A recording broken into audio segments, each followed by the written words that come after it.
Ating na po ang ating in order. So 20 to 12 volts output. So 20 ang input nito at 12 volts po ang output nito. Ginagamit ko po ito para i-convert ang mga 220 volts sa 12 volts para pang backup natin dun sa solar. Set up natin solar generator kung sakaling nalolobat ang ating mga battery.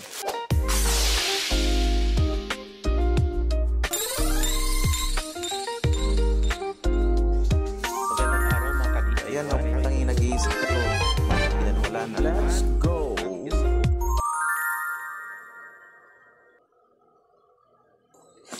Katulad din ito ng in-order ko na yun, gamit-gamit ko na. Nasaan yan? Ayun, sa taas. Di ko pa naaayos ang mga wirings niyan. Pero gumagana na po yan. Yun yung nasa kanan. Kaliwa yata. Yung nasa kaliwa. Ito yan. Okay, tingnan natin. Lapit camera. Okay, bagong-bago.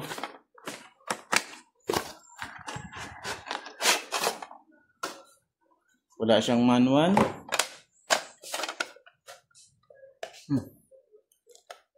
Amoy bago. Pareho nung nandun. Okay. Okay. Ito yun. Tingnan natin ang indicator nito. Ito ang live, ito ang neutral. Pero dahil AC tayo, alternating current, pwede po yung magkapalit. Sige, lagyan natin ng supply.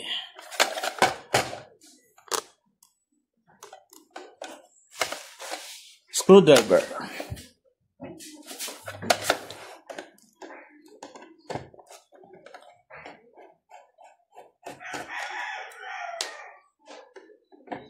Lagyan natin ng supply para masubukan natin kung ito ay functional o kaya technically operated. Sige. Lagyan natin ang paglalagay nga pala nito. Okay. Higpit na. Sunod. Live. Okay.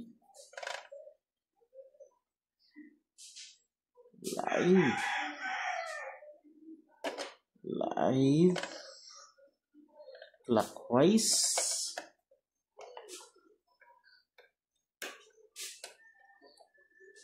Screwdriver. Higpit.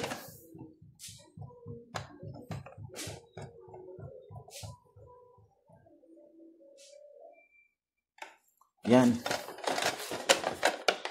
Siguraduhin lang po natin na walang magkadikit o may contact na mga maliit na strands. Kasi parang mga buhok po yan, mga hibla ng buhok yung ginamit nating power cord. Kailangan siguraduhin po natin hindi ito nakokontak ang bawat isa. Ito naman po ay ang live. Pwede kayo maglagay ng live dito. Papunta sa, kung meron kayo, live. Earth grounding pala ito. Pwede kayo maglagay dito ng ground wire o extra wire para sa inyong ground. Kung meron kayong ground socket o kaya naman earth ground, idiretso nyo na sa lupa. Pwede yun. O kaya kung ang inyong mga paglalagyan nito ay may nakaabang na grounding system, pwede nyo i-attach dito. Ito naman po ay nahati sa dalawang portion. Itong naunang tatlo, tingnan nyo po ito. Ito ay V volts, positive, volt, negative. 1, 2, 3. Itong naunang tatlo, positive. 1, 2, 3. Pangalawang tatlo, negative. Okay. Ito na ang supply. Itong 6 na ito ang supply. Itong tatlo, positive. Itong tatlo sa kabila, negative. At ito, grounding, case grounding. At ito ang main supply natin. Ang alternating current o 220 source. Try natin. May indicator lamp yan dyan. LED indicator. Iilaw yan kung energized na siya. At meron din itong kayo maririnig na tunog, yung fan, motor niya para manatili siyang ang temperature ay sapat lang. Hindi siya mag-overheat. Okay? Ito, meron itong laman. May kuryente na ito. Saksak natin.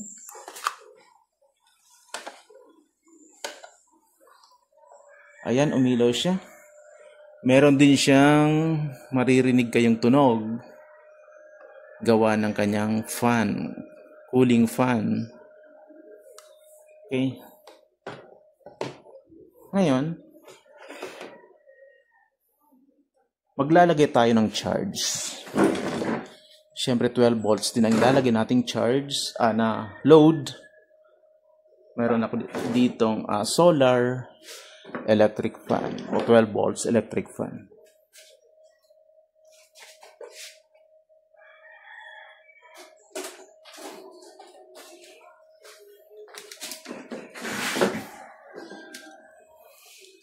Yan pong electric fan na yan, kinonvert ko po yan. Ito ay 220. At meron din akong video nito kung paano ko ito kinonvert.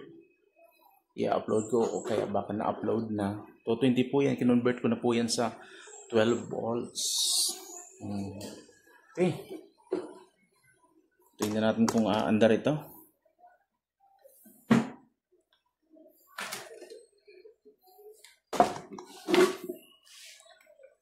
Yan. Alligator clip pa rin ang ginagamit ko dito. Ito ang neutral. Ito ang live. Yan. Mapapansin nyo, nagbiblink siya. Naramdaman niya na may nag-charge. Mayroon na siyang load. Okay. Tingnan natin. Pihitin natin to. Okay. Umaandar po siya. Okay. Lakas. Patayin natin. Ayan po ang aking 12 volts na electric fan. Converted po yan. Dati po siyang 220 kaya lang nasira na ang kanyang motor. Kaya kinonvert ko po siya sa 12 volts. Ayan. Ngayon po, gumagana ang ating voltage down. Okay. Abangan niyo po ang susunod na video at mga reviews ng mga product na nabibili. Ito po ang brand nito. Nasaan yung brand name nito? Tatanggalin ko na to. Pero pag maglalagay nga po pala kayo dyan sa mga terminal, hindi po alligator clip ang ginagamit dyan, kundi ilalagay nyo po siya bilang nakalock sa mga terminal na yan ng maayos. For testing lang po yun. Nasaan yung brand name nito? Okay. Ito. Ito ang brand name niya. ROHS. R-O-H-S. Okay.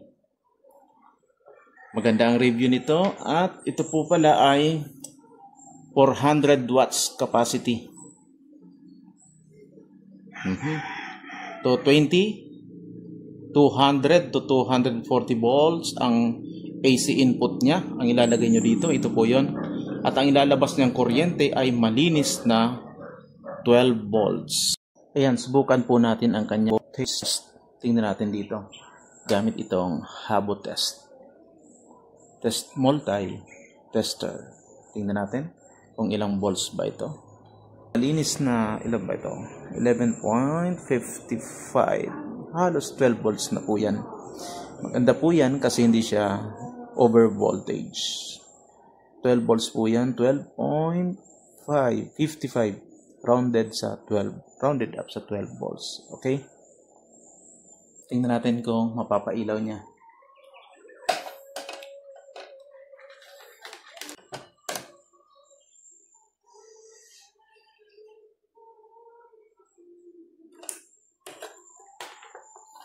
Okay. Maraming salamat po sa panunood. Yan po ang review natin dito sa voltage down na ROS. Mabibili sa mga online shop tulad ng TikTok, Shopee at Lazada at iba pang online shop na paborito ninyo. Maraming salamat po.